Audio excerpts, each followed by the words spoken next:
नमस्कार साथियों, मैं राकेश वर्मा आप सभी का स्वागत करता हूं आपके अपने परिवार एसएन गुरुकुल पर। साथियों, मैं बार-बार के पाठक के द्वारा उठाए जा रहे उन कदमों का विरोध कर रहा था, जिनसे शिक्षक-शिक्षिकाएँ प्रताड़ित हो रहे थे, छात्र-छात्राएँ शोषित हो रहे थे, परिजन, अभिभावक सब परेशान दिख रहे थे। बार-बार के पाठक अनैतिक, असंवैधानिक, अमानवीय दिशा निर्देश जारी कर नीति नियम बना-बना करके और सभी को तंग करके रखे थे। कभी वे एमएलसी का पेंशन बंद कर रहे थे, कभी अन्य जनप्रतिनिधियों से टकरा जा रहे थे, कभी राज्यपाल को चुनौती दे रहे थे, बिहार सरकार द्वारा सदन में की गई घोषणा को नहीं मान रहे थे। शिक्षा विभाग से जुड़े हुए कोई भी निर्णय के पाठक के अलावे कोई ले ही नहीं पा रहा था। पूरे राज्यपाल हों, मुख्यमंत्री हों, शिक्षा मंत्री हों, अन्य जनप्रतिनिधि हों, सभी के पाठक से तंग हो चुके थे। तो के पाठक के साथ जो हुआ वह होना ही था। आप अधिकारी हैं, आप सरकार से पंगा ले रहे हैं, जबकि सरकार के अधीन ही आपको कार्य करने हैं, तो आप कब तक टिके रहेंगे? और हुआ भी यूँ ही। आपने देखा होगा राज्यपाल के द्वारा जब के पाठक को बुलाया गया कि विश्वविद्यालय और शिक्षा विभाग के मध्य जो तनातनी उत्पन्न है उसे समाप्त करने हेतु समन्वय बनाया जाए, लेकिन पाठक ने एक न सुना, बल्कि राज्यपाल को उन्होंने साफ-साफ उनका औकात दिखाते हुए बताया कि राज्यपाल एक विश्वविद्यालय के अन्य प्रशासनिक पदाधिकारी के समान ही वे भी पदाधिकारी हैं और शिक्षा विभाग के अपर मुख्य सचिव से उनका बात करने का कोई अधिकार नहीं है। वे कुछ भी कहना चाहते हो तो सरकार से कहें, सरकार उन्हें बताएगी। तो इस प्रकार से चुनौती देना उनको महँगा पड़ गया। अब पूरे 1 साल उन्होंने शिक्षा विभाग को समय दिया। शिक्षा विभाग में ऐसा नहीं है, कई उनके द्वारा नए-नए कदम उठाए गए, परिवर्तनकारी कदम उठाए गए, क्रांतिकारी कदम उठाए गए। लेकिन जो शिक्षा सुधार हेतु उनके द्वारा कदम आगे बढ़ाया गया, उसे धरातल पर पूर्ण रूपेण सफलतापूर्वक वो उतार पाने में सक्षम नहीं हो पाए। क्योंकि उनका ध्यान उस ओर था ही नहीं कि शिक्षा में सुधार हो और शिक्षा में सुधारात्मक जो कार्रवाई किया जा रहा है शिक्षा विभाग के द्वारा उसको धरातल पर उतारने का 100% प्रयास किया जाए। पूरे 1 साल के अंदर सैकड़ों करोड़ रुपए शिक्षा विभाग के विभिन्न मदों का पैसा लूट-खसोट कर लिया गया, पंदरबाट कर लिया गया। पूरे शिक्षा विभाग आउटसोर्सिंग एजेंसियों के हाथों में थमा दिया गया। बीओ, डीओ, डीपीओ मिल करके लाखों रुपए उन्होंने सिर्फ 4 महीना, 6 महीना के अंदर विकासात्मक कार्य हुए विद्यालयों में, उसके आड़ में उन्होंने कमाया। 40 रुपए का थाली 120 रुपया में, 2000 का बेंच डेस्क 5000 रुपया में, 70,000 का समरसेबल एवं अन्य पेयजल सुविधा उपलब्ध करा करके 1.5 लाख 2 लाख रुपया निकाल लेना। मरम्मती का कार्य 50,000 का हो रहा है, 1.5-2 लाख रुपया का बिलिंग करवा लेना। 300 रुपया का बस्ता का बिल 1300 रुपया बनवा लेना।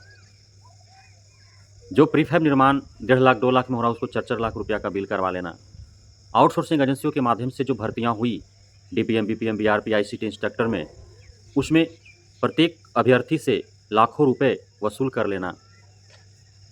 आउटसोर्सिंग एजेंसियों को काम देने के एवज में लाखों रुपए घूस के तौर पर लेना। आउटसोर्सिंग एजेंसियों पर दबाव बना करके और उनके द्वारा किए जा रहे विभिन्न कार्यों के एवज में कमीशन लेना। तो ये सारे जो है चलते रहे पूरे 1 साल और अब उनके जाने के बाद, हालांकि उनके रहते हुए ही खुलासा होना प्रारंभ हो गए थे, लेकिन उनके जाने के बाद अब कार्रवाई होना आरंभ हो गए हैं।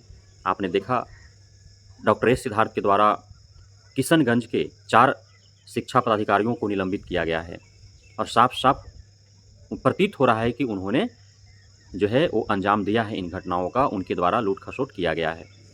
और मैं दावे के साथ कहता हूँ कि पूरे बिहार के 38 जिला में यदि गंभीरता से जांच हो, गहराई से जांच हो, के पाठक के रहते हुए जो घोटाले हुए हैं, उसके जांच का जिम्मा यदि बिहार आर्थिक अपराध इकाई को दे दिया जाए, तो फिर 38 जिला के डीओ, डीपीओ सलाखों के पीछे होंगे। कोई ईमानदारी पूर्वक कार्य नहीं किया है। तो के पाठक के रहते हुए जब इतने सारे कर्मकांड हुए हैं, काले करतूत हुए हैं, तो के पाठक कैसे बच सकते हैं? अब जब जांच का जद उन तक पहुंचेगा तो लपेटे में वो भी आएंगे। हालांकि के पाठक को माननीय राज्यपाल से टकराव का परिणाम उनको अब भुगतना पड़ रहा है। शिक्षा विभाग में थे, मलाईदार विभाग था, मज़े मार रहे थे, लेकिन वे कभी मुख्यमंत्री से टकरा रहे हैं, कभी शिक्षा मंत्री से टकरा रहे हैं, कभी राज्यपाल से टकरा रहे हैं, कभी अन्य जनप्रतिनिधि से टकरा रहे हैं। किसी अपने अधीनस्थ अधिकारी पदाधिकारी को समझ नहीं रहे हैं, अपने समकक्ष कार्यालय में बैठकर कार्य करने वाले अधिकारी पदाधिकारी को नहीं समझ रहे हैं।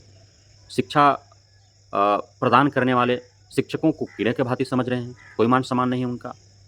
जब मन तब, जैसे मन वैसे उनके साथ दुर्व्यवहार करना आरंभ कर दे रहे हैं। छात्र छात्राओं को जीवन का उनका लिए कोई मूल्य नहीं है। तो इन सारे का परिणाम उनको तो मिलना ही था।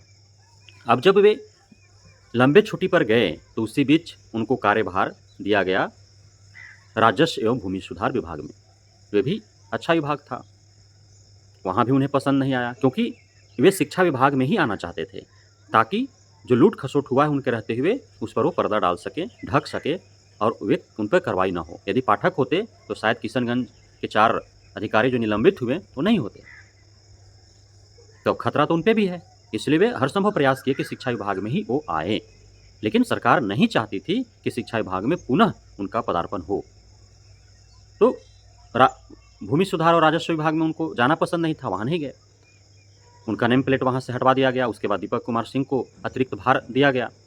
अब जब छुट्टी से लौटे तो राज्यपाल महोदय के आदेश से अवर सचिव बिहार सरकार के द्वारा पत्र जारी किया गया और के पाठक को राजस्व परिषद पटना का अध्यक्ष सह सदस्य के पदभार संभालने हेतु उनको निर्देशित किया गया है। साथ ही बिपारडा पटना के अतिरिक्त प्रभार में वो थे, वो वैसे ही रहेंगे। तो अब राजस्व परिषद को कौन जानता है? शिक्षा विभाग को तो लोग जानते थे, या उससे पूर्व जिन जिन विभागों में वे रहे लोगों ने जाना। राजस्व एवं भूमि सुधार विभाग उनको मिल रहा था, अपर मुख्य सचिव वहाँ पे बनते तो उसको लोग जानते, लेकिन राजस्व परिषद बिहार का अध्यक्ष सदस्य कौन जानता है? अब तो अपर मुख्य सचिव कहीं किसी विभाग में रहे नहीं। तो इस प्रकार से सरकार के द्वारा जो है अधिकारियों को सजा दी जाती है।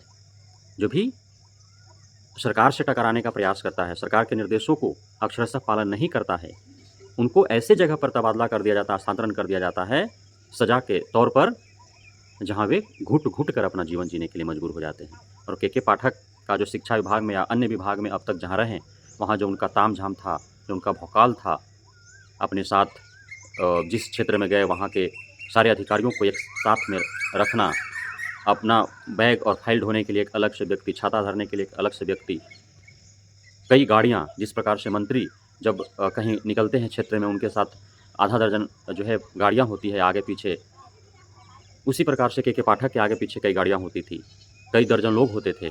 तब वो सारे समाप्त हो गए, अब कोई जा ही नहीं पाएगा, गुमनामी का ज़िंदगी अब के पाठक को जीना पड़ेगा। तो जो भी पदाधिकारी हैं उन्हें कभी भी सरकार से पंगा नहीं लेना चाहिए। इसी प्रकार का हश्र सभी अधिकारियों को होगा जो के पाठक आज हुआ है। तो अब तो पूर्ण रूपेण से यह पूर्ण विराम लग चुका है कि एसीएस पाठक जो पूर्व में रहें शिक्षा विभाग का, उनका पदार्पण जो है पुनः शिक्षा विभाग में होने वाला है। इसलिए अब शिक्षा विभाग से जुड़े हुए जितने भी अधिकारी, पदाधिकारी, कर्मचारी, शिक्षक, शिक्षिकाएँ, पढ़ने वाले छात्र छात्राएँ, उनके अभिभावक परिजन के मन मस्तिष्क में जो थोड़ा सा भी खौफ था, भय था कि कहीं पाठक आ धमके, तो वो खौफ अब उनके मन मस्तिष्क से निकल जाना चाहिए। पाठक अब कभी भी शिक्षा विभाग के अपर मुख्य सचिव के तौर पर नहीं बनने वाले हैं। डॉक्टर एस सिद्धार्थ हैं, रहेंगे, और डॉक्टर एस सिद्धार्थ के द्वारा जो शिक्षा में सुधार हेतु प्रयास किए जा रहे हैं वो सराहनीय हैं।